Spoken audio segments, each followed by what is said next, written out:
And just because you find something that you like doesn't mean that down the road, you can't find something else that you like too. You don't need to be locked in for like 30 years.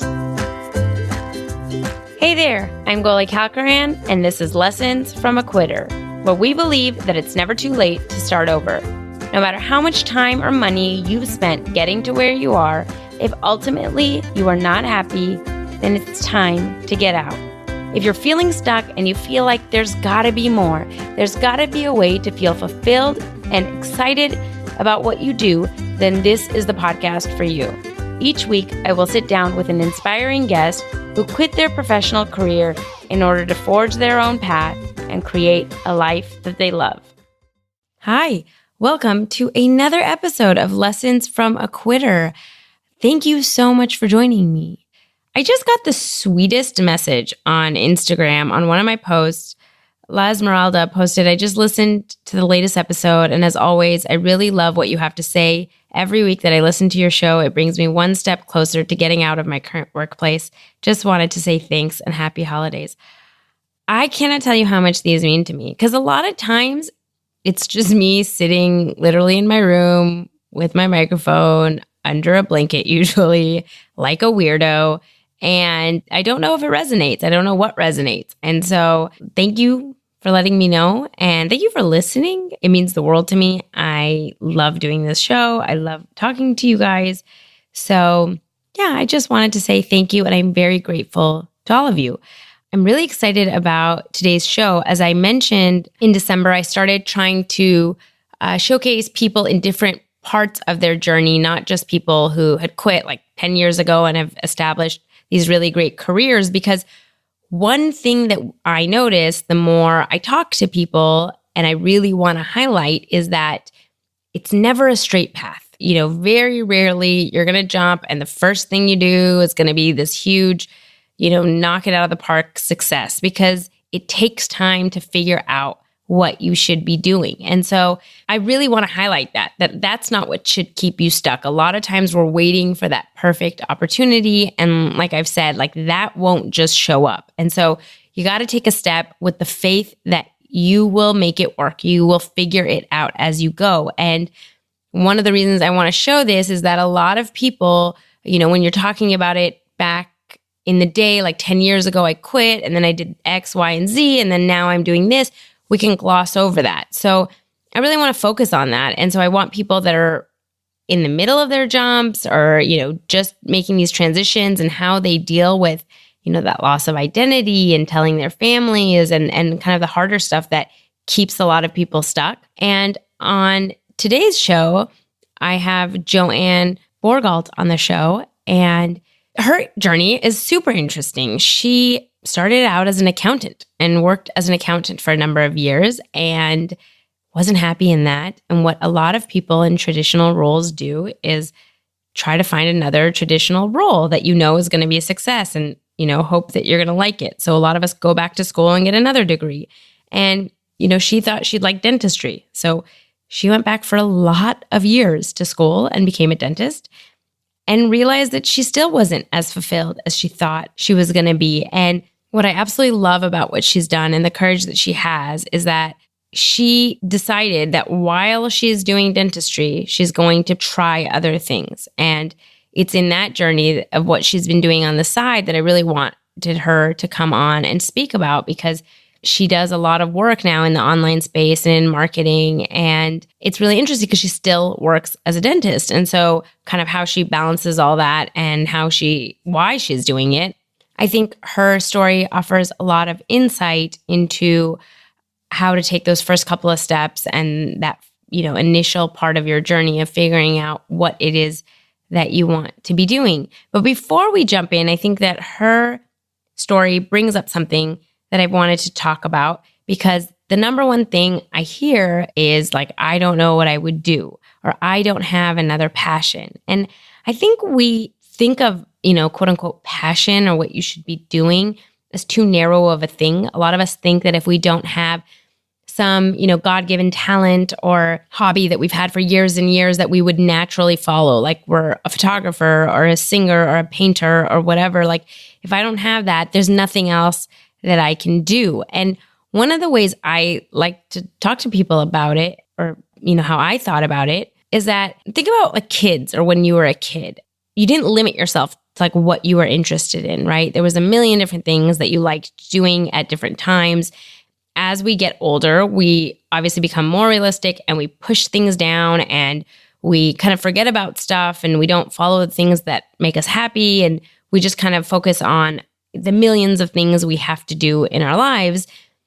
But what that becomes, what I notice when someone says, there's nothing that I'm passionate about, like that's absurd, because there are things that you like. There are things you like to do. You don't think you can get paid for it, or you don't think you can turn that into a business, or there's nothing that you've thought of that could be a career. But it doesn't mean that you don't have things that you like to do. It's just that you have spent so long not thinking about it, or not trying it, or not experimenting with things, that you've sort of boxed yourself into this thing. And trust me, I was in that same position. I literally thought there was nothing I could do.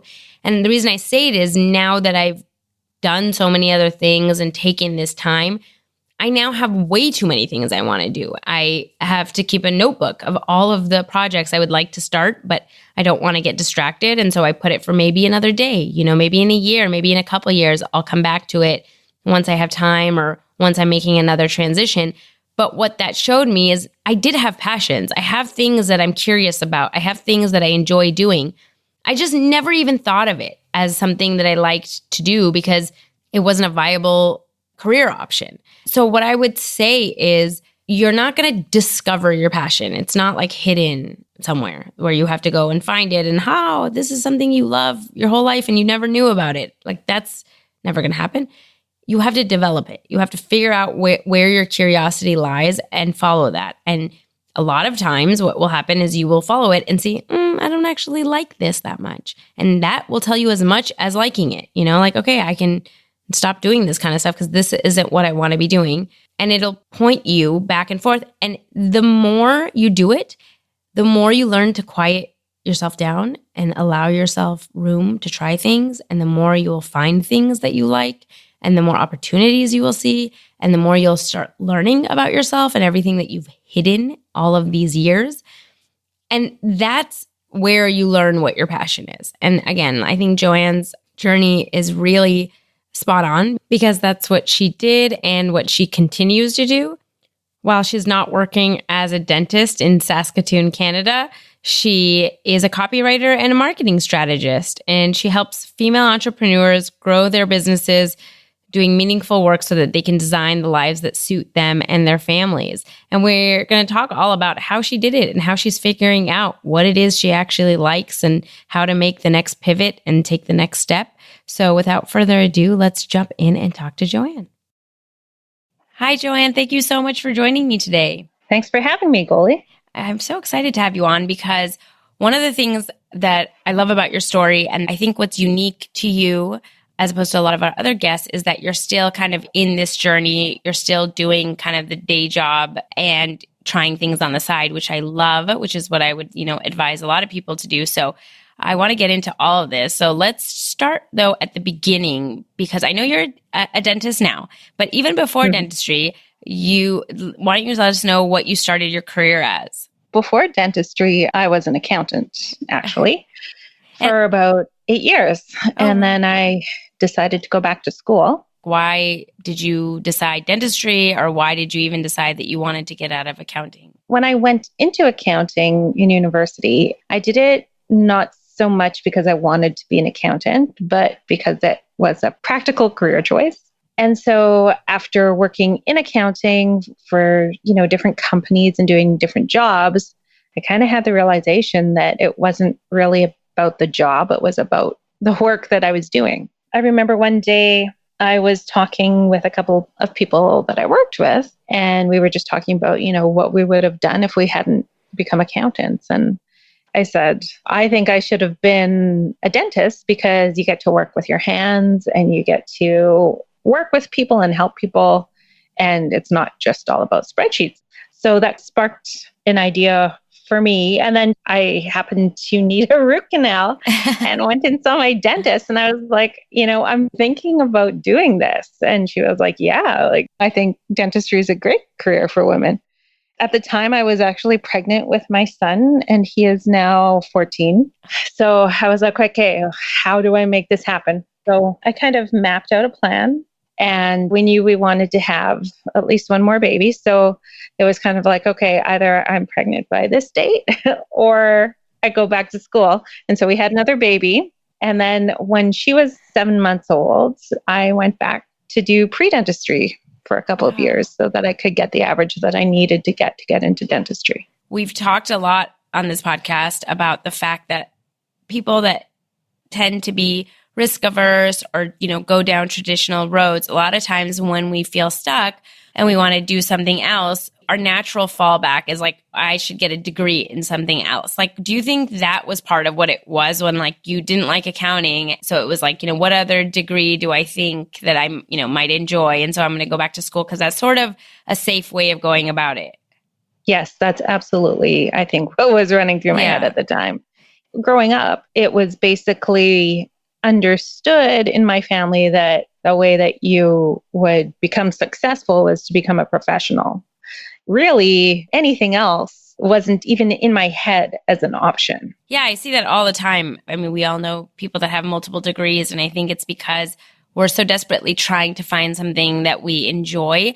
And just like with accounting, I'm sure like with dentistry and, like for me with law and everybody I've talked to is like, before you go into it to get the degree, you think of the profession in such a different way. I think it's funny when you're saying, you work with your hands and you help people, and I'm sure you do, but I'm sure now when you look back as a dentist on what dentistry is, it's so different than when you're embarking on, the beginning of the journey. Absolutely. It's a lot different. Sometimes I feel like a lot of my job is just helping people manage their anxiety so that they will go ahead with the treatment that I'm recommending that's going to be good for their oral health, because a lot of people are just really freaked out about going to the dentist. I mean, it's fundamentally unpleasant. I mean, Yeah, and that's why I really was excited to have you on, because I know a lot of dentists and I know a lot of unhappy dentists, and it is a very difficult profession. I think it's funny that you say when you're looking on it on the outside, it's like, oh, I get to help people, and you do. But the problem is a lot of times that you're with the people, like they can't really talk. So it's not like you're really interacting, it's like they have their mouths open, and it's an unpleasant experience for them. So they don't want to really be there. And so was it what you thought? It's a lot different than I thought. I mean, I grew up and my dentist was terrifying, like, really terrifying. And it wasn't until my husband and I moved to a different city and I got a different dentist that I was like, oh, this is kind of cool. When I was a kid, I didn't really take care of my teeth, but now I really do. And so when I think of going to the dentist, it's usually to get a cleaning and a checkup and not very much else. Although, I mean, I have had root canals and crowns and all that stuff. So I get it. I kind of thought of myself as like the average patient. I don't mind going to the dentist and I take care of my teeth. And the reality is that is not really the experience that most people have. Going back really quickly, like I know you're in Canada, and so I'm more familiar with like the schooling for dentistry in the US, but how many years did you have to study? Is it free in Canada? Did you have to take loans? What was that like for you? Well, I did 2 years of pre-dentistry to get into dental school in the province that I'm in. Then dental school itself was 4 years. I think there are 10 dental schools in Canada. So some of the other dental schools do require that you have a 4-year degree before you get in. The tuition when I went through was about $32,000 a year, plus supplies.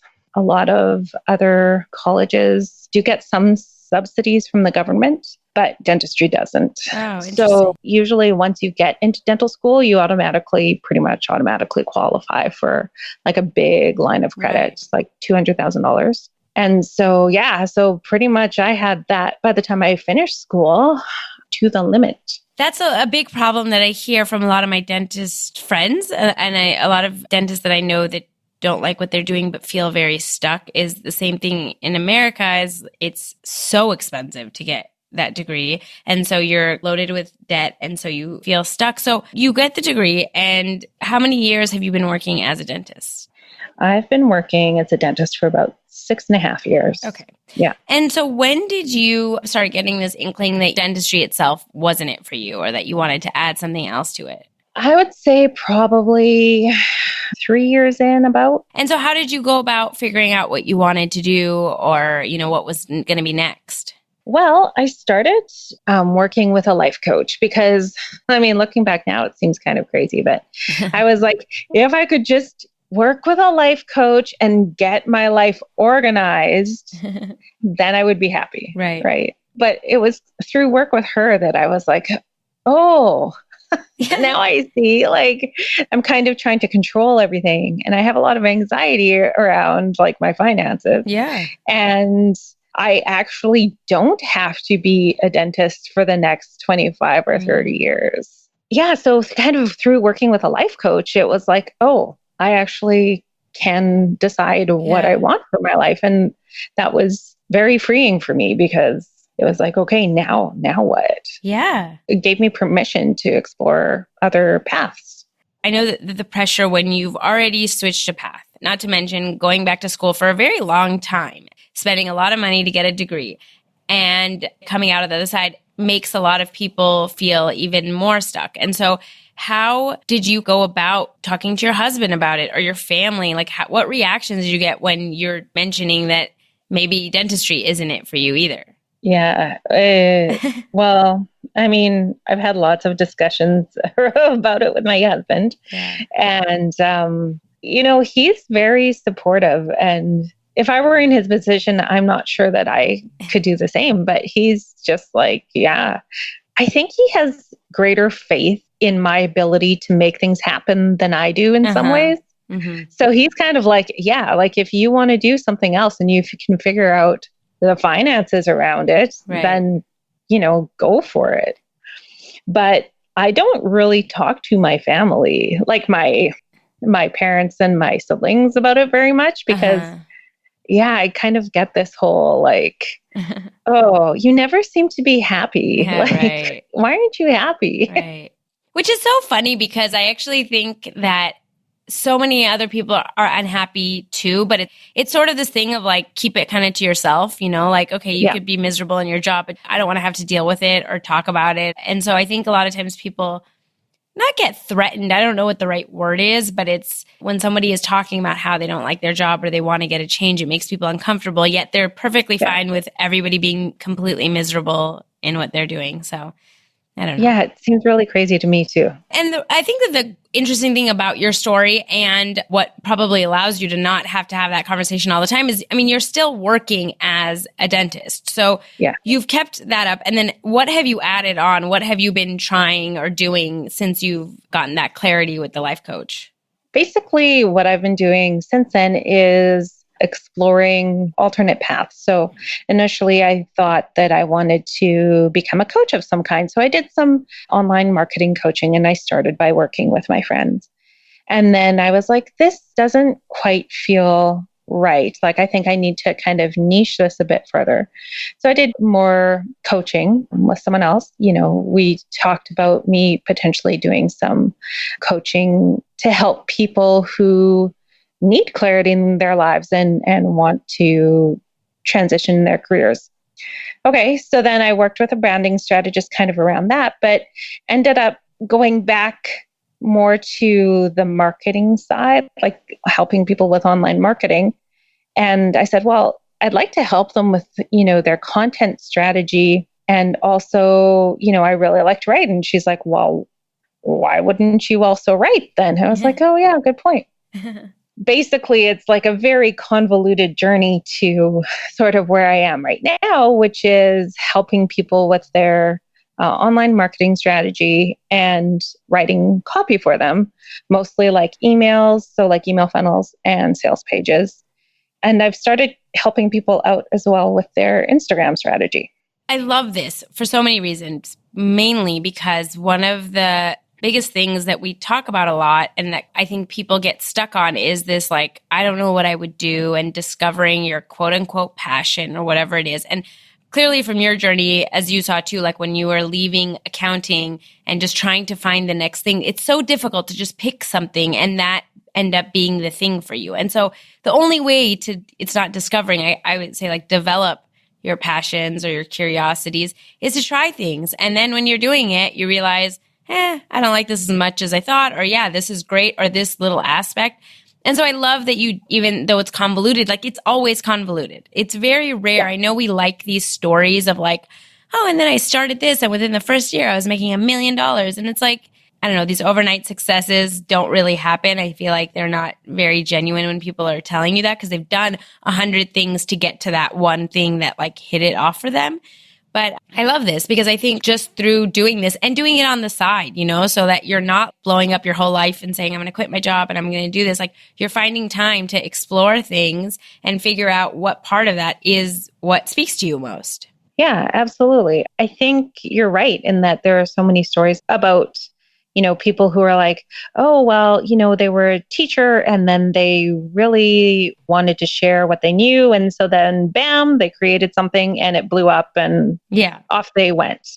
I haven't really run into too many people that have had stories like that. It's more like, you know, a friend of mine who is a lawyer and a photographer and a videographer and also does body talk.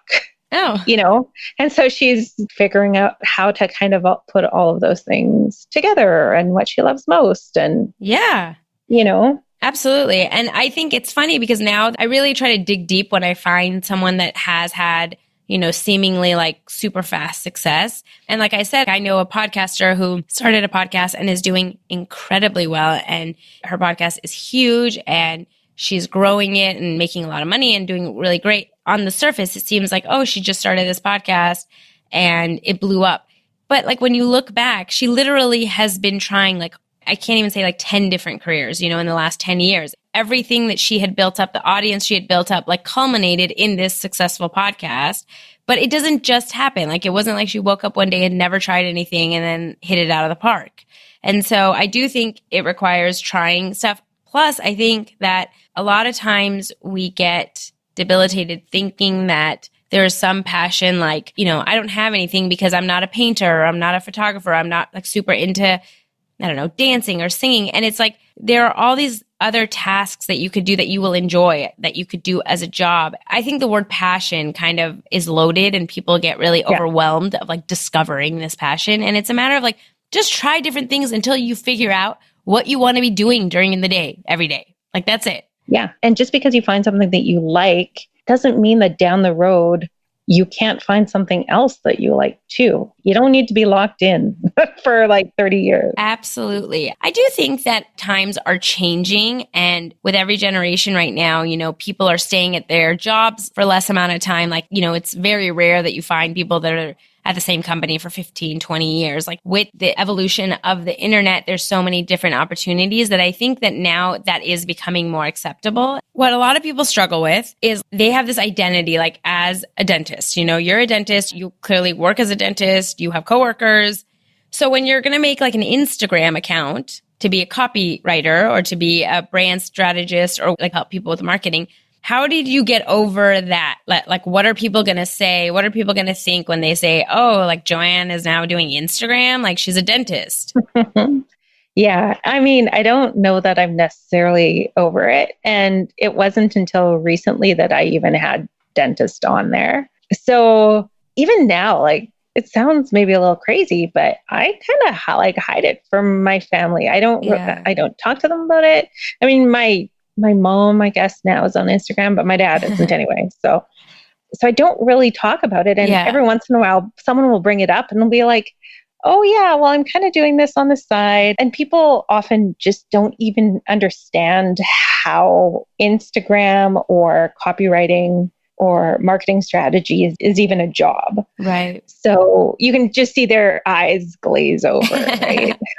But yeah, I mean, recently I was like, well, you know what? I think I'm gonna put in there that I'm a dentist because that's part of who I am. And, you know, maybe there are dentists out there who also need help with their marketing strategy or copywriting or whatever. I mean, it makes sense, right? Yeah.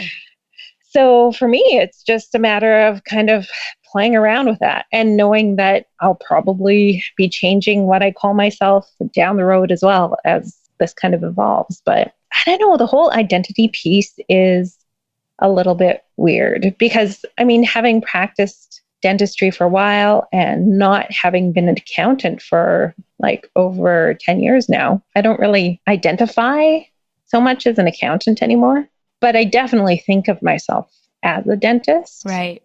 And so transitioning around that, I think will be kind of awkward. Yeah. I mean, what you just said, we've heard numerous times on the show already, like in episode 24 with Kelly Nugent and in episode 22 with Sarah Resvanpour-Rose and in episode 20 with Drew Morgan, and it goes on and on. Each person said the same thing, that like, well, I didn't really tell my family that I was doing this, and I just kind of did it on the side. You know, with Drew Morgan, he was doing comedy while he was still technically working as a lawyer, even though he was mostly just doing document review and using it just to get, you know, make money in order to supplement his stand-up comedy. But I think there is a lesson in that. I think a lot of times these big changes are very hard for people to accept because it's not traditionally what people do. And I think, you know, your family has your best interest at heart. They want you to be safe. The reason they wanted you to be a professional is so that you have a secure job. And so, you know, I think it comes from a loving place, but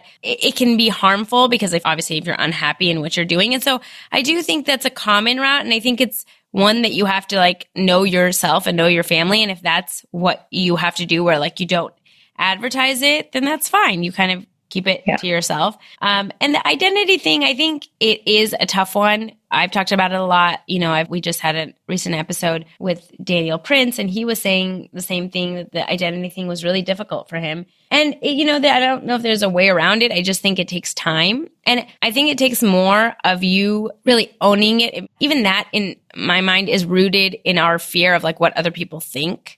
I think like saying that you're a dentist or saying you're a lawyer has a certain level of like professionalism and success and whatever comes with it. And so, like you were just saying, people like, don't know what Instagram marketing is or whatever. And so like they don't know how to react to that. And so it's easier to just say you're a dentist because they know how to react to that. Absolutely. Yeah.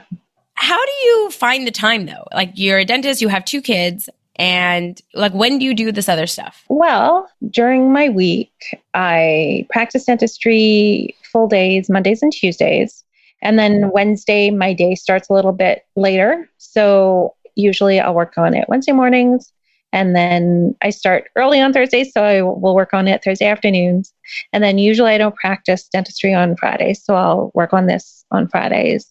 And then it fits into like evenings and weekends. And I'm still trying to find kind of that place where I don't feel I'm neglecting my family and kids because they're growing up so fast, like they're 14 and 12. And it's like, I can't believe they're already 14 and 12. So I don't think that you can ever find that like perfect balance point or anything like that. But definitely when I start to feel like, holy smokes, like my kids really are expressing that I need to be around more, then I listen to that and I back off and, you know, do what I need to do. Well, I think that that brings up an interesting point that I've kind of been dealing with a lot myself lately, and I've been talking to a lot of people about is, again, like we have these stories, we all love these like successes that happen super quickly, and a lot of us that, like I said, are risk averse. We want to like know what the path is and where the end goal is and get there. And I'm sort of learning to kind of slow things down and realize that it doesn't all have to happen in a year. You know, it doesn't all have to happen in 2 years. Or it's like we were just saying, you know, you're going to work for the next 25 years. So if you want to slow it down to watch your kids grow up, then like that should not be an issue. It's this thing in our head that's like hustle, like we praise hustle and productivity above all else. And I think like we talk about self-care and slowing down, but in practice, it's so hard for so many of us to like give ourselves permission to do that. So I mean, I think clearly your plate is full. Like you have your job and you're doing the side hustle and you have kids. And so it's understandable to kind of take it as like some days one thing is going to take priority over the others.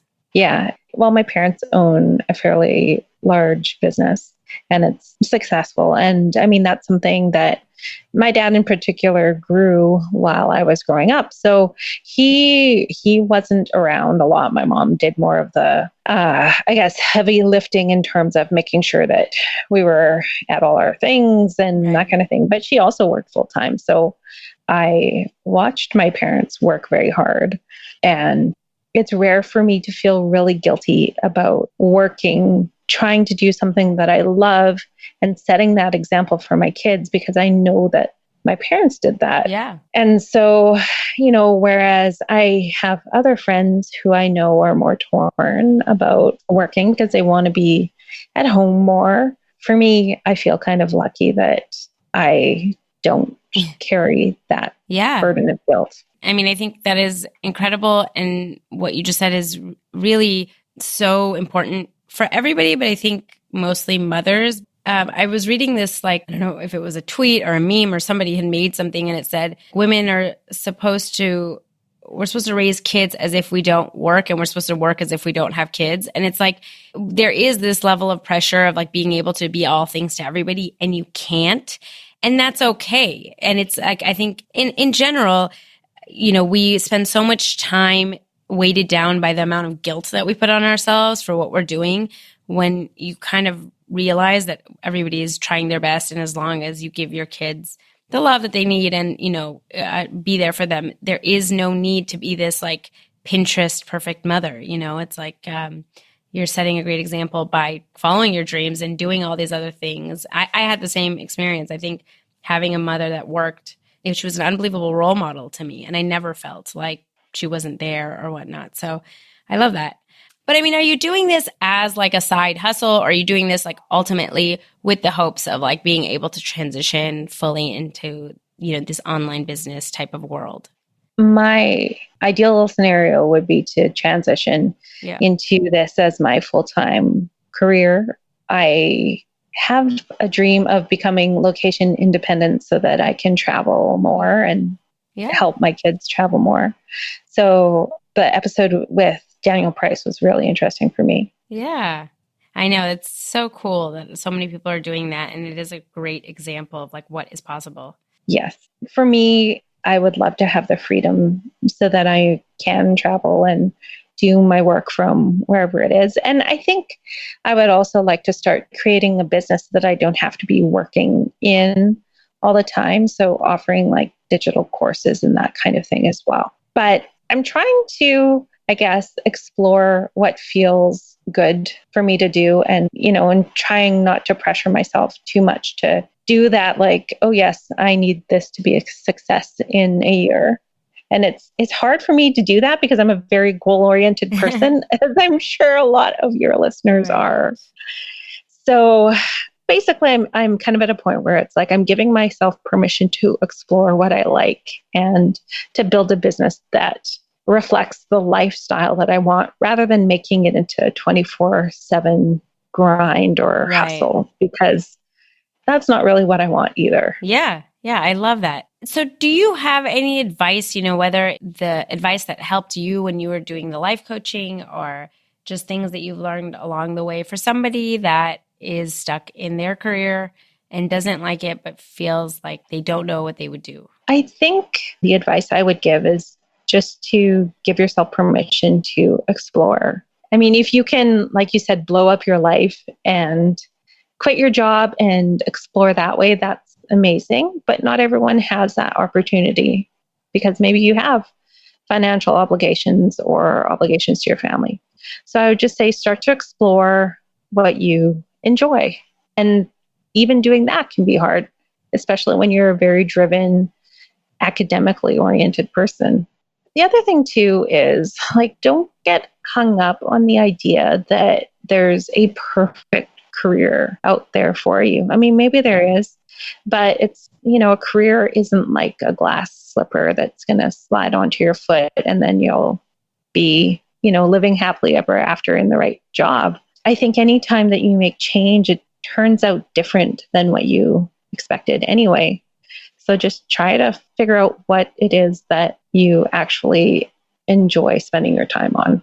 I love that. That's a great piece of advice and a perfect way to end it. Thank you so much for coming on, Joanne. I really appreciate you taking the time to talk to us. It was my pleasure. I really enjoy the podcast. And every time I listen, I'm like, oh yeah, it's not just me. There are a lot of people out there who are kind of hitting a point in their lives where it's what am I doing and why am I doing this? So Yeah, thank you. Thank you for having this podcast. No problem. It's definitely my pleasure doing it. And hopefully we'll have you back on when you fully transitioned and have a huge business and doing amazing things. That would be amazing. Thanks, Joanne. Thank you so much for listening. I can't tell you how much it means to me. If you liked the podcast, please rate and review us on iTunes. It'll help other people find the show. If you want to connect or reach out, follow along on Instagram and Facebook at Lessons from a Quitter and on Twitter at Quitter Podcast. I would love to hear from you guys, and I'll see you on the next episode.